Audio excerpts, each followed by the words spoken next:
Hi guys, thank you for joining us today. The next speakers need no introduction. Eyal, a former computer scientist currently with the Sentry, is known for his role in South Africa and globally as the founder of award-winning Open Up, a civic technology organization whose data and tech expertise cracked investigations across the country at a granular level, but also the big conceptual stories, including the Gupta leaks. Open Up also launched South Africa's first data journalism and investigation academy that spearheaded the role of data, especially big data, in investigations. Raymond Joseph is an award-winning investigative reporter. He began in 1974 with the Rand Daily Mail. He also headed up the Open Up Data program and has led the charge on critical investigations, including the vast lottery story that we'll hear today.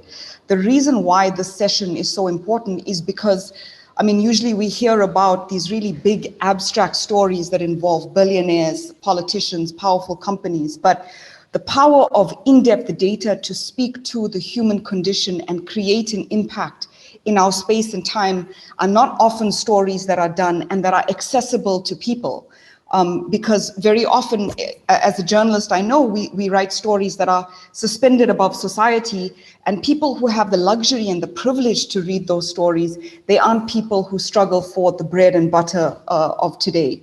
They are the people who are struggling between today and tomorrow, involved in barefoot politics, and have a mostly empty cupboard. So the question is, how are stories written and for whom and for what consequence? So the lottery is really one such story.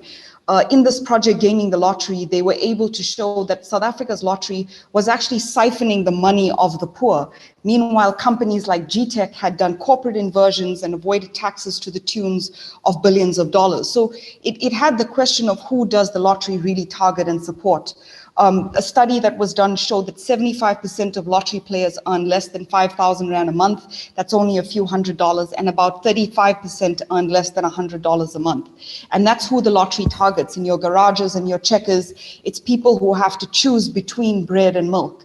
And these are the people to whom that delusion is marketed, that they can be catapulted outside of their hierarchy in society, the very bottom rung, and somehow they can be taken to a level of wealth. But in reality, we know that this money comes from the poor, the lost, the left behind. The money is stolen from them, and then it's used to fund projects and systems in very opaque ways. So there's an opaque empowerment, but it requires the disempowerment of the poor, the source of the money. So Adi and Ray will now go into their presentation, and then we'll take questions. Thank you.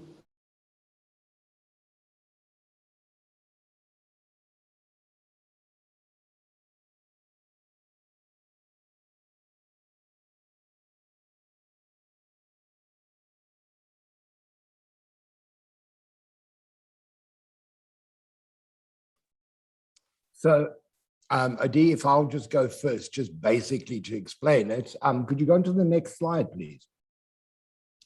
So, this all began at AIJC in 2016, where a few of us started talking about doing transnational services. And after the stories and after the conference, we carried on that conversation. And the next year, we all got together in a classroom at Wits, drinking wine out of polystyrene cups and talking about it. So we were looking for a subject that's a story that was going on in a lot of countries. I ran the South African end, and this was the hypothesis: with rampant corruption, South African government civil service over the last 10 years, why would it not also be happening in the National Lottery? Now, the National Lotteries Commission has got away with this for years because, unlike other parastatals and government entities, they're not in the front of the queue with a begging bowl, asking government for money for a bailout. Just to give you an idea of the extent of the money, out of ticket sales, the share that goes towards them is about 1.4, 1.5 billion Rand is distributed to so-called good causes, and another 500 million South African rands, 500,000 Rand, is used up in running expenses. And I can tell you that if you can get a job at the lottery, you are amongst the best paid people in the country. So 2020, $410 million in ticket sales, of which 60 million went to good causes, and 40% of all the lottery staff earn over 1 million rand a year. And quite frankly, the best way to win the lottery is to get a job working there. So Dee, if you want to take over here, please.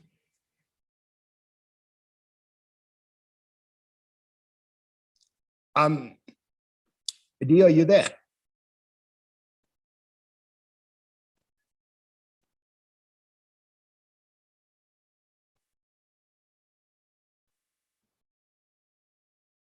Go back a screen. Yeah, sorry about that. Okay, cool. Yeah, so the subject matter of this presentation is the lottery, but really what we want to look at and speak about is the collaboration between journalists and programmers, between hacks and hackers. It should be very clear, though, that the vast majority of the work in this project is good old journalism work.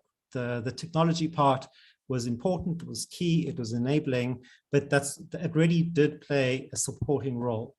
And you know, we're going to be touching on a number of things in this presentation, but here is the general structure of how the project worked and how the collaboration worked. So we had the hypothesis in the previous slide, speaking about what the lottery was, what it's all about. Just from a technical perspective, we did a lot of work on acquiring data, cleaning it, processing it. You'll see some examples just now, extracting it from PDFs. There's the cleaning process. Ray will tell you that it's very difficult to track grants from one year to the next. Spelling is different, and just the data itself is not designed for large-scale analysis. The analysis part is actually looking through the data, asking questions. What about this? What about that? How about this, etc. And then the last bit is the reporting. And you could see the hats that we have on these, just talking about where most of the work happens. Of course, there's a lot of the technical stuff that's pure programmer work, but then a lot of the rest of it is very much a team effort. Now, sorry, if I may just say something there. Sure. Is what we began with is the National Lotteries Commission traditionally publishes in their annual report who got grants over the years. When we began, we were faced with 16 years worth of PDFs with thousands upon thousands upon thousands of rows of that. And really to try and analyze that was virtually impossible until the techies stepped in. So on their website, they have the annual reports. In the annual reports, they list all of the grantees and the amounts and the projects, etc. So it would look something like this. Every year was different. At least every annual report was different structures. Just some of the technical stuff. We used a tool called Tabular to convert the PDF files to Excel files, so to try to extract those tables into something which is a lot easier to work with. I mean, we are talking about tens of thousands of grants. So it's impossible to do it manually.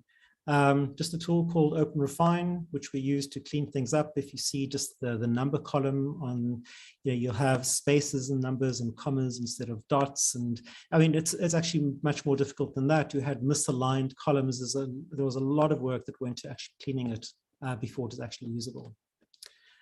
So just here's an example. On the left-hand side is what the dirty data actually looked like. You can see row 1 says arts, and actually that turns into a column in the second screenshot, the blank space. Anyway, there's a lot of work that goes into it, and if you haven't used Open Refine, it's an excellent tool to clean data.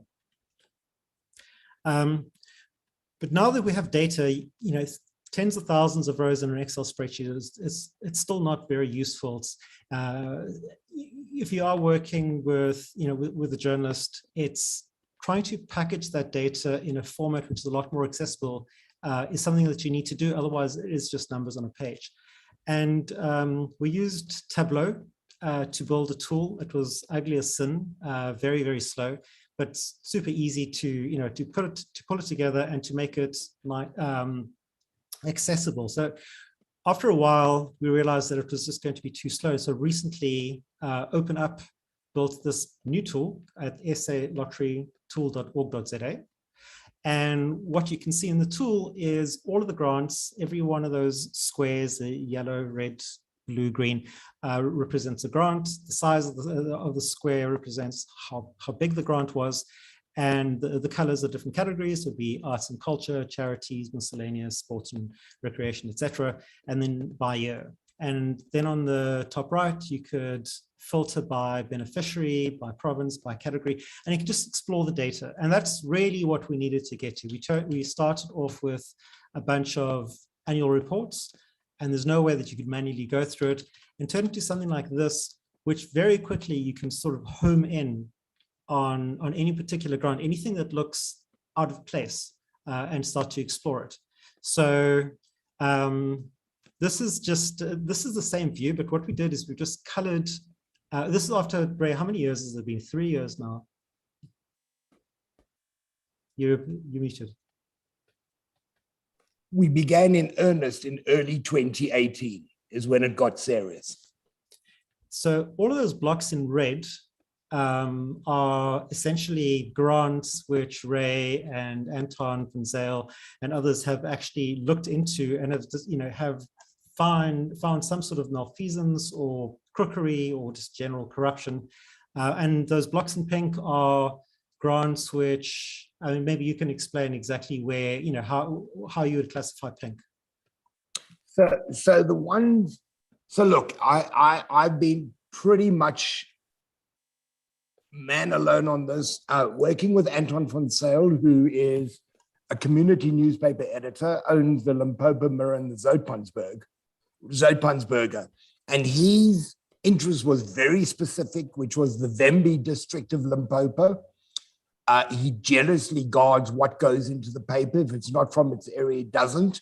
But he certainly has, in the background, been working with me. We've now come to recognize what kind of looks like dodgy, but we're overwhelmed with stories.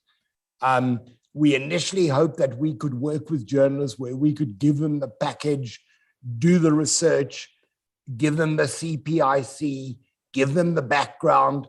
That didn't work. And by default, I ended up, and what I do need to say at this stage is Sunday Times published a story, City Press published a story, but it reached the stage when I pitched a story, I was being told, well, we've done the lottery. And the man said, no, you've done a lottery story. You haven't done a lottery story. There are endless stories. And eventually by default, I ended up, and Nathan Geffen, who is probably one of the bravest editors I've ever worked with, he picked up the ball and ran it.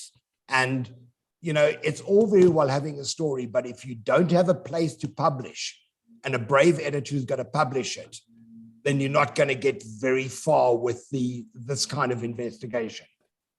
But yes, I'm in the red, and this is just a few. There's far. There's over 150 stories being published.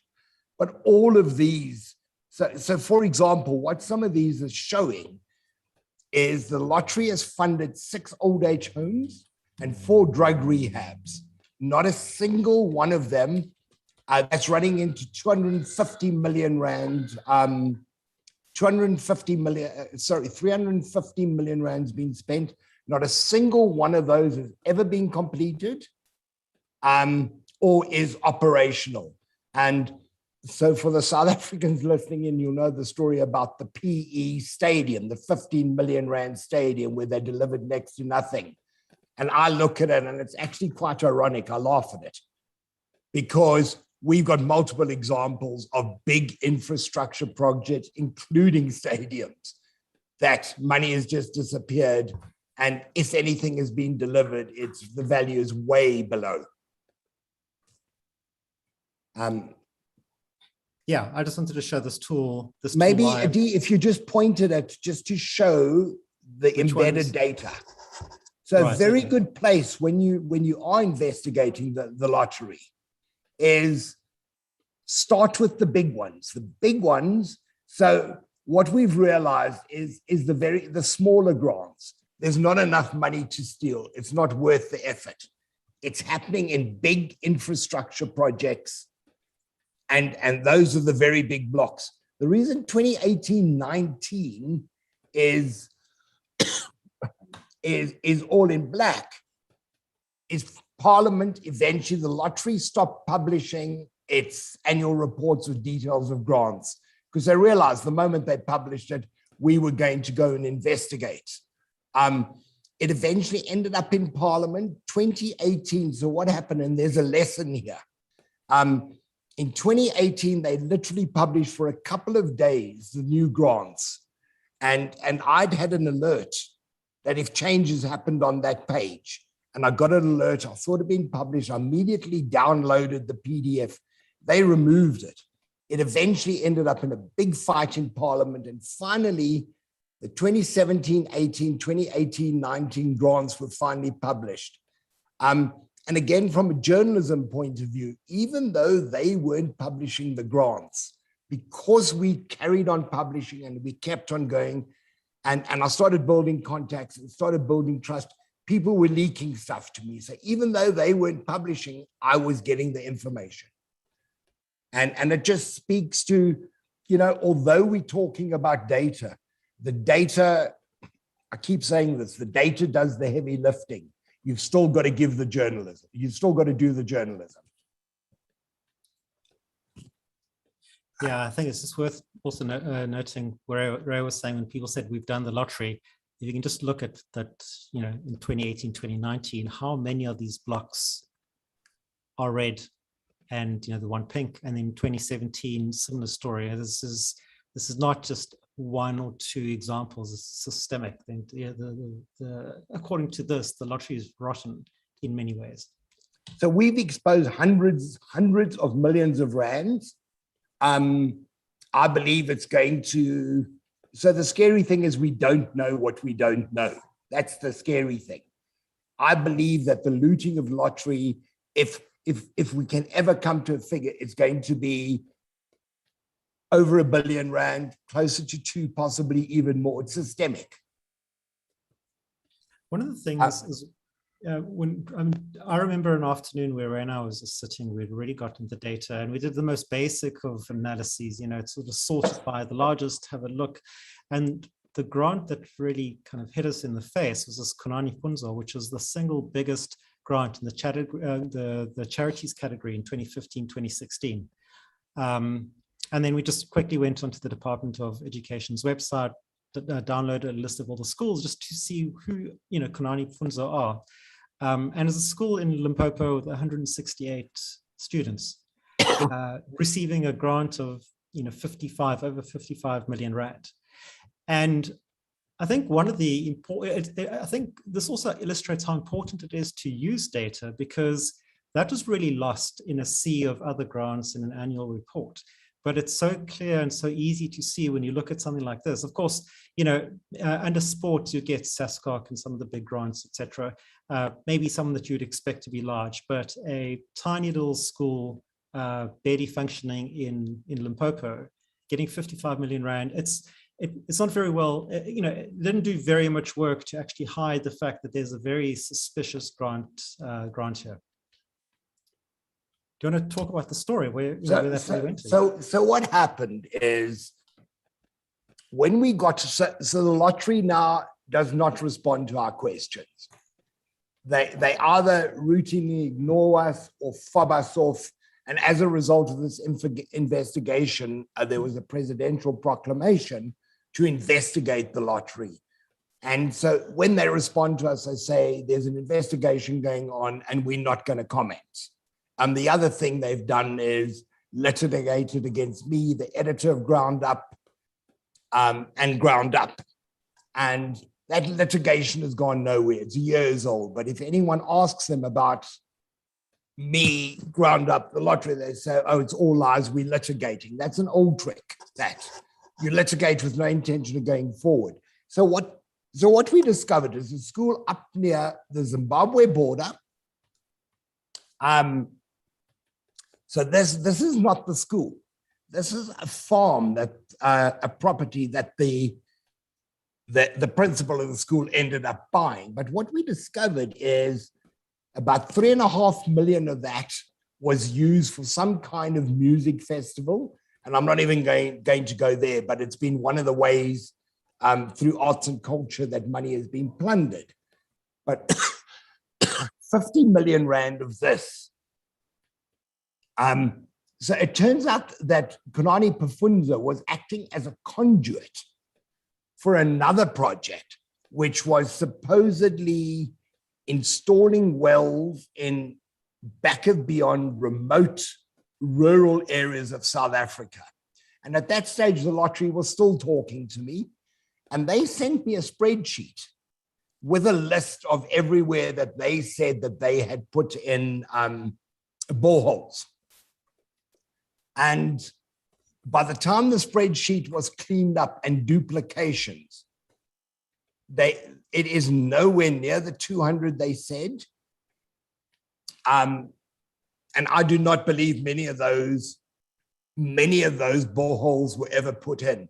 It was done, so the money was channeled through an organization, another organization in Limpopo, that put itself forward as an academy.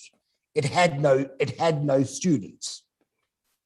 And they then went and supposedly installed the wells, but going by the documentation that the lottery supplied, at least a third, if not more, of those boreholes I do not believe exist. And this was the story. Sorry, just go back 1 second, Adi. So also what did happen is, with state capture, one of the things that does happen is the corrupt move in on an organization. They get rid of anyone who stands in their way, and very often legislation is changed. In this case, the Lotteries Act was amended in 2015. And what it's previously, if you applied for lottery money, it was application driven. You had to apply. The change in the law said that the Lotteries Commission, the National Lotteries Commission and its board and or the minister could decide on something to fund, an area, a course to fund. And in this case, they said boreholes. And that change in the law is central to what happened with the looting. I, at one stage, wasn't sure if the law was changed and people saw a gap in the law to use it to loot. I now believe 100% that what happened is the law was changed to enable the looting. You can go on, Eddie. So yeah, over 150 stories published exposing fraud, corruption, maladministration, nepotism, involving lottery funds running to hundreds of millions of rands. And we are only talking about grants. Millions have also disappeared through service contracts. The COO of the lottery, who we'll talk about now, his family, businesses, or construction companies, NPOs controlled by them have got a lot of money, but you've got very well-known figures who got lottery funding, and organizations got both lottery funding and they were service providers to the lottery. There's something very wrong with that. You know, they were all over the place. Oh, right. So this is actually quite interesting. So as the investigation went on and more stories were published, we noticed that the lottery decided that the annual reports were, they didn't really want those annual reports to be up anymore, because obviously they had incriminating information. And so probably, a year in this, we get this 404 page and all of the annual reports were taken down. And other stuff. But thankfully, they sanitized their website. Although they hadn't heard about the Wayback Machine, which was fantastic, because you can still go there and get any information. If you go to the lottery website now, it's all back. So it's clear to them that whatever they thought they were hiding wasn't hidden. So the Wayback Machine, just for journalists who haven't used it, is super useful. So Ray mentioned Philemon Letwaba, CEO of the lottery. And if you read one lottery story, you get a bit of a sense of what's going on, but you don't get a good picture of the overall network. So what we wanted to show you, just a very, very small picture of a few stories put together in a graph database. And without, it immediately hits you that something very, very wrong is happening.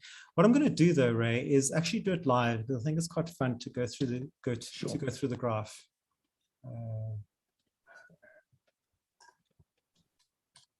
Okay. So at the Sentry, we use a tool called Lincurius. It's a graph database. We have tons and tons of data in there. But if I look up Letwaba, and this is Philemon over here. All right, so that's his node. We have 27 nodes connected to him.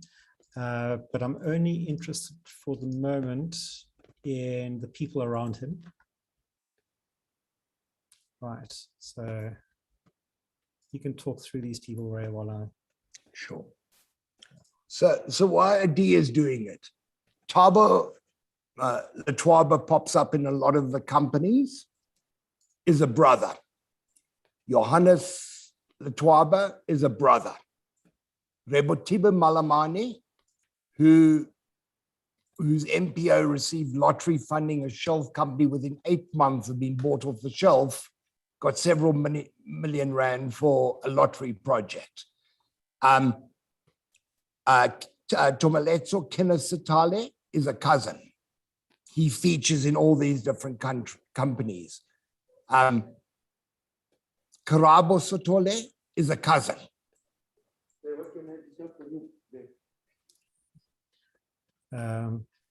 So this is the lottery, and we've loaded up some of the grants in here. I'm just going to talk through some of them. So here's Denze Primary Care. It's an interesting story, right? Do you want to talk about the hijacking? So this was one of the this was a key. We were leaked documents on this. This was one of the drug rehabs that is still unfinished. It's close to Pretoria. And a guy by the name of Leslie Ramolifo, who you can trace him back to dodgy dealings at SAA years ago, approached the owner and said, listen, I can get lottery funding to build a rehab. Now, the problem is did he make your screen bigger? It was to, no, not that way, just Where? Full screen. Full screen, yeah.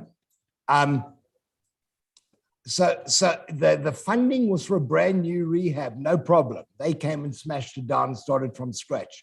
4 years later, 27.5 million rand, currently under investigation by both the SIU and the Hawks. 27 million later, nothing has never happened. Now that organization was literally hijacked.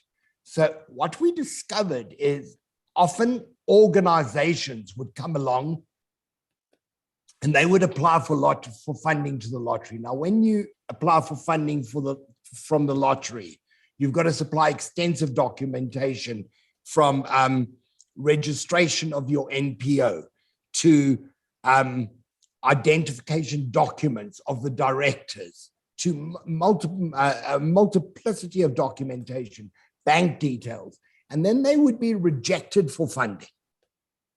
And then 8 months later, these NPOs would be hijacked. There is no doubt that there's collusion with people working within the bank. And I'm happy to say that most of it has happened within FNB. I'm not saying that FNB were party to it, but people at FNB were, and they were able to open bank accounts and then apply for lottery funding.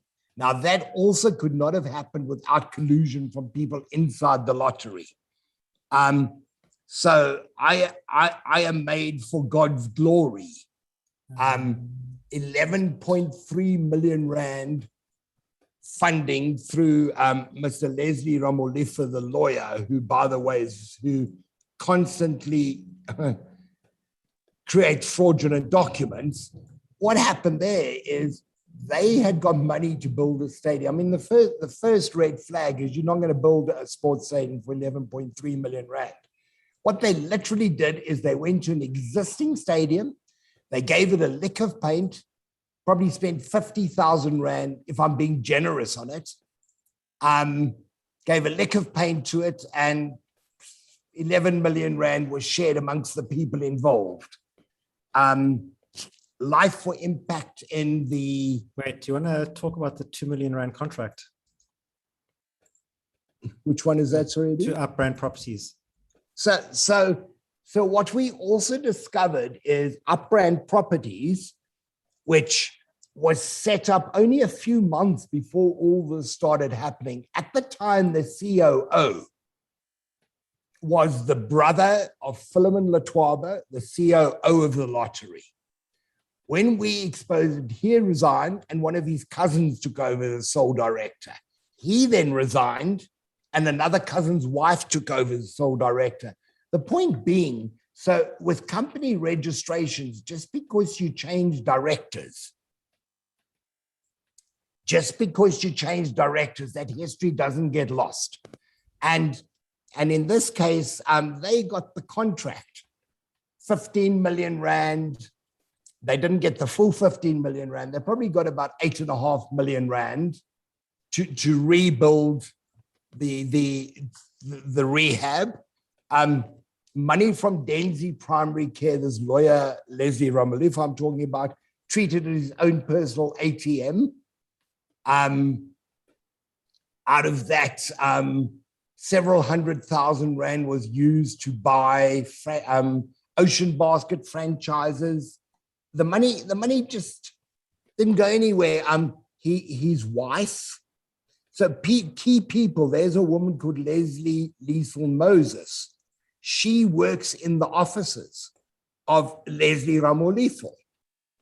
She currently, by the way, was called in by the SIU and is litigating and saying her constitutional right is to keep silent and the SIU can't question her. I wish her luck with that. But she is the mother of one of his children. Takalani Shikalanga was the woman whose NPO was hijacked. And how she found, so it was started in Limpopo many years ago, and it was to help people infected and affected by HIV and AIDS, and it didn't work out. They couldn't raise money and it lay dormant.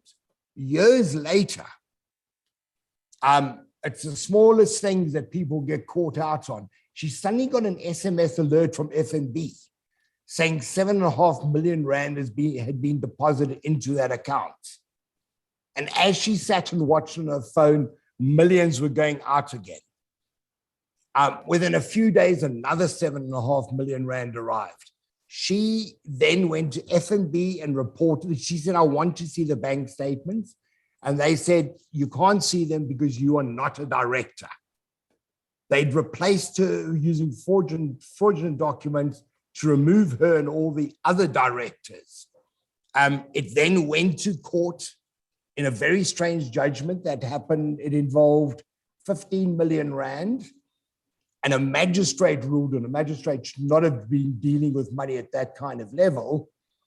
So FNB froze the account. They went to court, got it unfrozen, and within a day, that account was cleared and a brand new account was opened at Nedbank. Now, the point being with all the data and that, so I've built up very good contacts. I've been leaked documents, bank statements. The NLC would love to know who my sources are. They went as far as to report me to the State Security Agency. It was all kinds of, and they're looking for moles inside their organization. Quite frankly, it's not one person. You know, they're looking for a person. So not all lottery grants are corrupt by any stretch of the imagination. And there are many people at the lottery who are not corrupt. And those kind of people are outrageous, what's been going on. Just what you were saying just now just reminds me. So I also got a phone call at some point from some people pretending to be applying for some sort of tender or something along those lines, and begged me to take that site down, the older version of this SA lotteries tool, which was a very, very suspicious request at the time. I just said, well, it's not in my hands. The journalists are running with it, but they did try to get a lot of information off the web. Do you want to look at these So guys? the last two left here that I'd like to, there were two projects there, Zipsy Munzi and Dinesis. So what happened there is those were to build toilets at schools in the Eastern Cape and Limpopo. Now, 10 million or below, the allocation is less onerous. So what they did is they effectively split a 20 million rand grant in half into two 10 million rand grants. But the addresses for these places are this lawyer, Leslie Ramulifo's office. The directors are him, Liesel Moses, another person who works in his office. I mean, the more you go, the deeper you dig. And ultimately, so Anton, excuse me, Anton van Zyl, who worked on the story with me from the very beginning, always said, there can't be too many people involved in this conspiracy because to keep it together is going to be very hard. And it's been proved right. Themba Mabunza keeps popping up as a person getting lottery grants. So all these people, you can track them through different lottery grants. The NLC has the ability to, excuse me, has the ability through ID numbers to see who's applying for a grant. Have they previously received a grant? Have they been allocated? Was it turned down? The reasons? There is a lack of due diligence, no matter what the National Lotteries Commission keeps on saying. And it can only be happening with collusion within the National Lotteries Commission. Otherwise, this wouldn't happen. Daisy Letwaba, Bontle Daisy Letwaba. Philemon Letwaba has two wives. He last year married a much younger wife. He's now got two wives. She is in business with Leslie Ramulifo's girlfriend in a kitchen, building kitchen cupboards and that sort of stuff. And all of this is interlinked. And what you were looking at here is hundreds of millions of rands, literally, which, you know, to have joined these dots without, Adi and others working the data I'd still be sitting doing Control F inside PDFs. So yeah, you can see the ecosystem going on there. And this is just 4 or 5 It's not all. stories chosen at random. All these red arrows or edges over here, just look at paths from a lottery grant through one of Letwaba's family members, cousins, brothers, wives, etc. And if you read one story, you say, well, maybe there's a conflict of interest here. But when you read story after story after story, and you look at his family relations and Ramulifo's, the people around Ramulifo, it becomes clearer and clearer that what's going on here is it's one big scam as opposed to kind of isolated fraud. You're looking at racketeering. Yeah.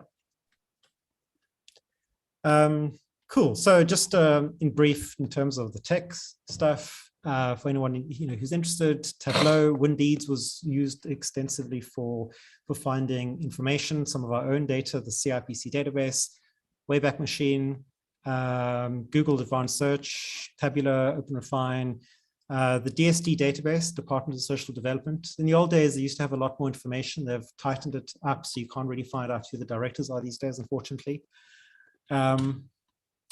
Yeah, but the take-home message that from this presentation is we've been involved in training journalists in data journalism for many years. And this idea that a journalist can now become this uber techie, they can all rolled up into one, is very, very rare. It's a bit of a fallacy. And what happens is that journalists who go through data journalism training become despondent because they think that they're never going to become a programmer or a technologist or whatever, and then they abandon it entirely. And what Ray and I are saying is that actually what we need more is collaborations. You're not going to train a journalist to become a techie. You're not going to train a techie to become a journalist. Largely, obviously, there are exceptions. And so we believe strongly that data journalism is a team sport, right? Ray and I work incredibly well together, and we've seen a number of other different pairings as well, that we feel that that is a much more realistic way of doing BDJ.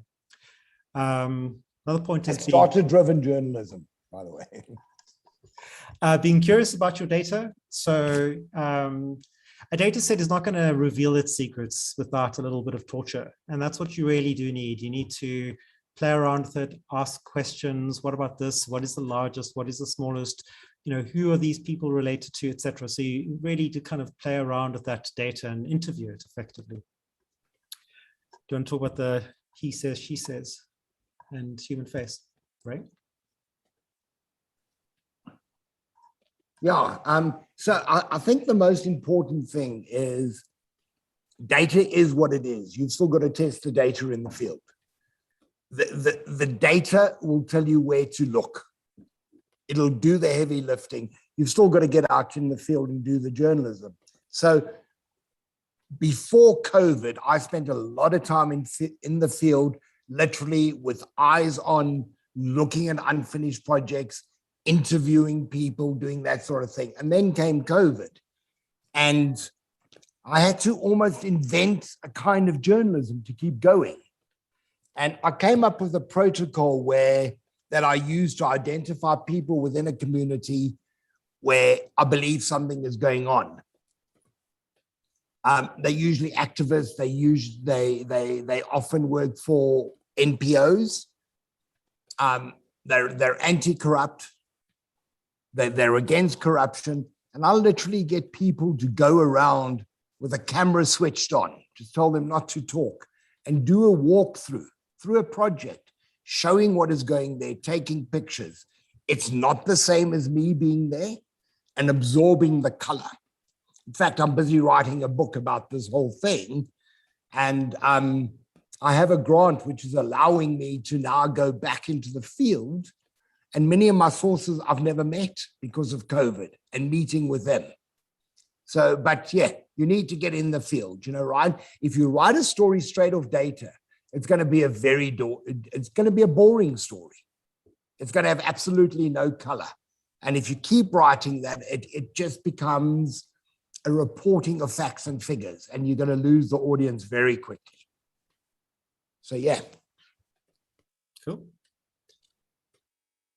And I think it's important to mention, obviously, this is not a Raymond Joseph a DEL project. Certainly a DEL is a relatively small part of this entire project, but CCIJ essentially ran the larger Gaming the Lottery project, Limpopo Mirror, that's Anton Funzel, Ground Up. If you go to Ground Up, search for lottery, and you'll find those 150 stories. Each one of them is fascinating. And then in terms of donors, Indigo Trust, Fund for Investigative Journalism. Yep, and that's it. Dre, do you want to look at Anatomy of a Scam or? So yes, I would like to. So this is very quickly to show you, and I'm going to do it very quickly, but to show you how we identified a scam. So if you can go forward, using free tools only. So it began with, so I'm at a stage where I can look at something and say, you know, that looks a bit dodgy, worth investigating. And I came across a 4.8 million grant for an event in what was then Port Elizabeth. That is the story that came out. If you go forward, Eddie, it go right. So when I was doing the story, I Googled, I found a face. So the money went to an NPO called Voice of Triumph. And there was a Facebook post thanking the lottery for their help. And from this, there was more verification, but we were able to show that 4.8 million rand was spent on a one-night event in which the municipality in Port Elizabeth, and in fact the ANC Bobani, who subsequently died, it almost turned into a promotion for him. But key to it in that was they thanked two people, Pastor Joylene Josamu and Mr. Zola Key. If you go forward, Adi. Google led us to a LinkedIn page for the pastor and found that she was CEO of Maru Cyber Connect. If you could go forward now. Okay, D, if you could give me the screen, please. How do I give the screen? Just, are you going to share something? Stop sharing. Okay. Okay, so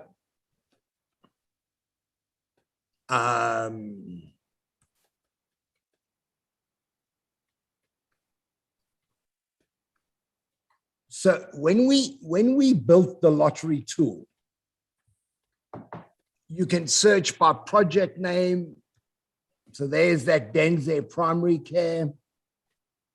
Those are the years in which the grants were awarded. Now, in some years, the lottery will give project numbers. Other years, it won't give project numbers. But there we could see this was related to a single project by the project number. And it's all the same project. This is that dodgy rehab. Now, what we've put into the tool, if you click here, it takes you to a link to the annual reports. What we are planning to do is every time an annual report comes out, we download it and we're going to put it in our own database because they keep changing it. Now, this tool, B2B hint search tool, you have to register for it, but I would urge you to register for it. So I'm now going to look at Maru Cyber Connect. And what I'm getting here, and by the way, if you've got ad blockers, this thing will keep bugging you and saying, switch off your ad blocker. So just tell your ad blocker to, if you've got one, to ignore this tool. So there's the company number, is one of the ways you can easily track a company. The jurisdiction, when it was incorporated, its address. But more importantly, what it's also giving you here is the directors. When I click on Joylene, I now discover that she's an active director of all these companies. Now, Quattro Development, Naravision, House of Mercy, Marta Cyber Connect, and there were others. Got lottery money. It was over what we saw as a syndicate in action. So if I click on House of Mercy, I'm now identifying these directors. So the key people, this Joylene Dusamu, Isaac Lutera is a family member. And I use a tool. I use a tool called Contact Out. Now, if you download it, it's available for both Firefox and Chrome. If you download it, if you go to a person's LinkedIn page and you use Contact Out, there's another tool called Rocket Reach. They are browser extensions. You will get the email address and sometimes phone numbers that were used when the person registered for LinkedIn. From that, going by the email address that she'd registered with, her name, her married name is Jasuma. I discovered Luteri was her maiden name. That's Fatima Chiwala. Again, Makarios, Kwacha, House of Mercy, Nada Vision, all got lottery funding. So it's a very, very useful tool. It's embedded in the lottery tool. You know, you might want to remove it out of there and put somewhere else. A CRPC search tool. So I very often use this tool before I do a paid search, so I know what I'm looking for. Again, you've got to register.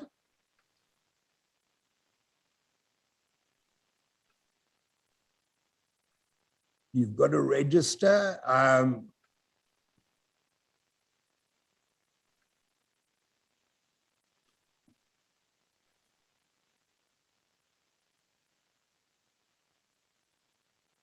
And I can search for any company. I've actually got a company. So let's say I'm going to search for, oh, by the way, you get 100 free searches. It's more than we need. And you can search by enterprise name, enterprise number. Remember, we got the enterprise number off the, using that other tool. So we're going to type in here, Maru Cyber Connect.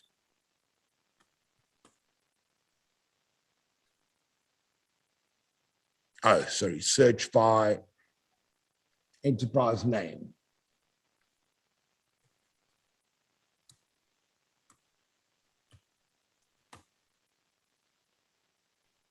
So, you know, even as a freelancer, or if your newsroom is too tight to buy a subscription, so there I see Maru Cyber Connect. There's the enterprise number, it's registered, and I'm going to view it.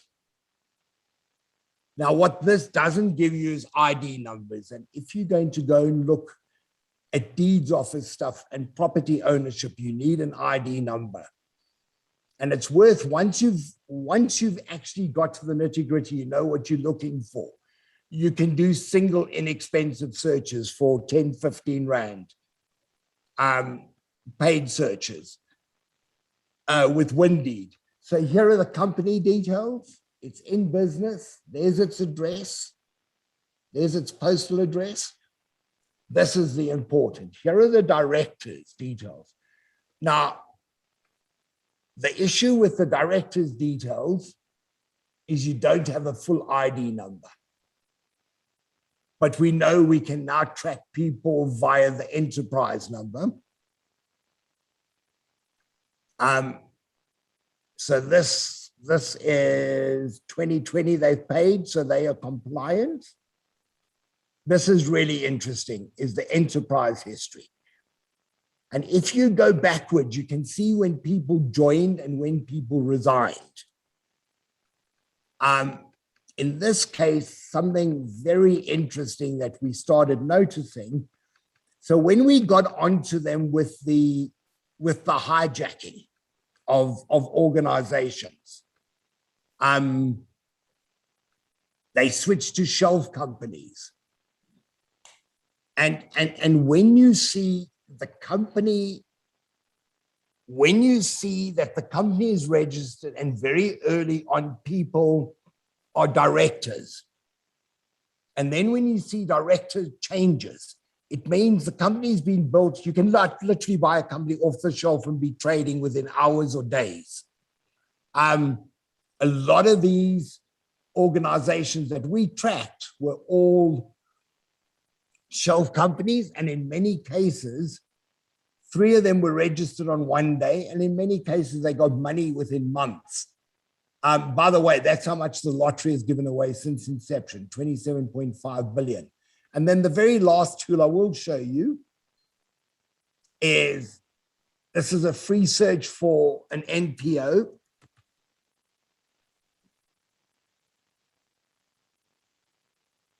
Denzi, I want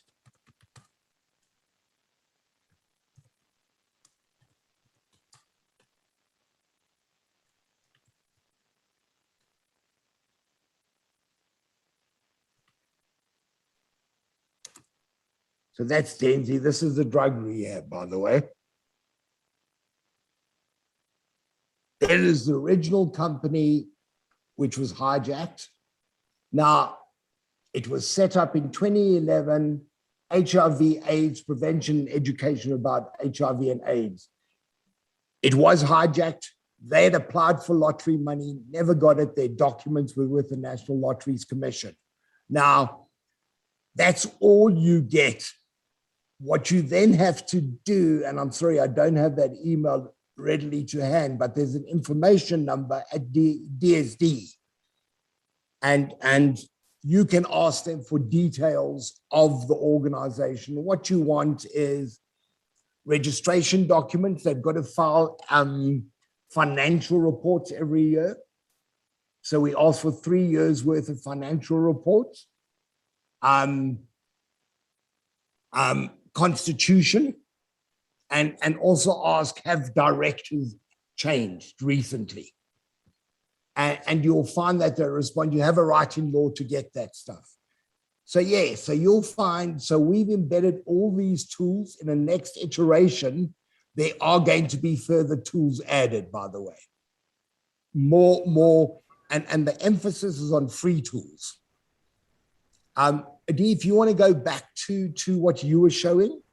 I think we're running out of time, Khadija. Do you want, are there any questions? Okay, no, that's fine then. So, but anyway, what this showed us was a syndicate involved, the main people were involved in 8 different companies, over 20 million rand over an 18-month period.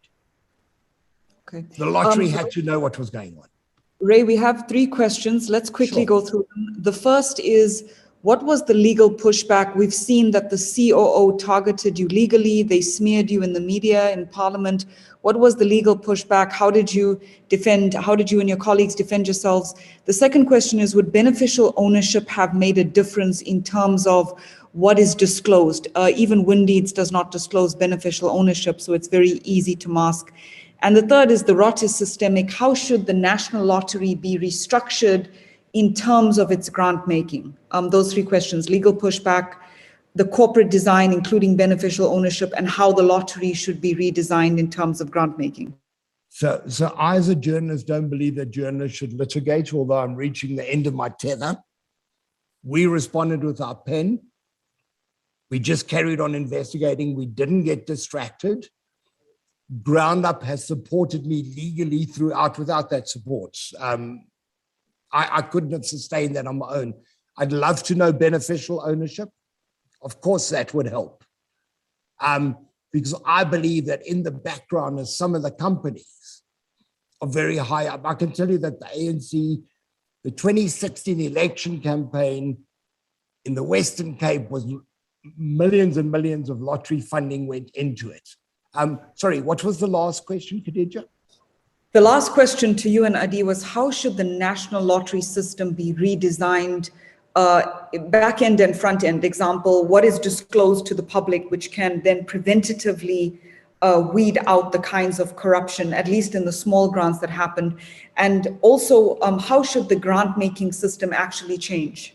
So one of the results of the work that we have done is Ibrahim Patel, the minister, DTIC minister, has now hired researchers to report back to him on how the national lottery can be restructured, how the law should be changed. So the lottery was using a section of the law which didn't apply to us, not to disclose stuff.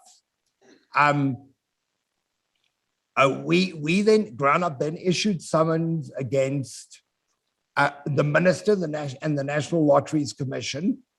And friends of the court were Media Monitoring Africa and SANEF.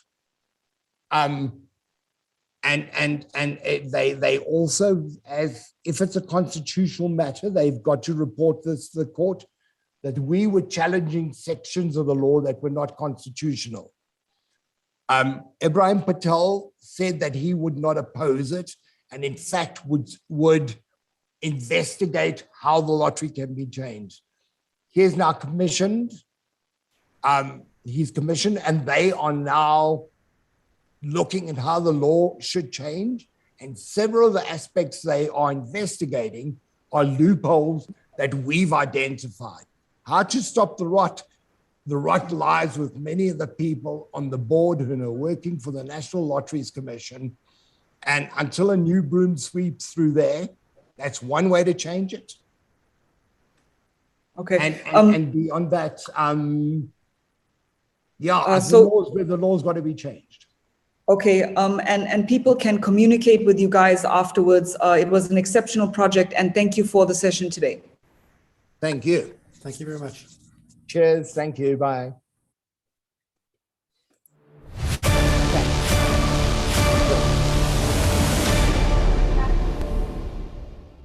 Now, these people have attacked my family, my children, my wife,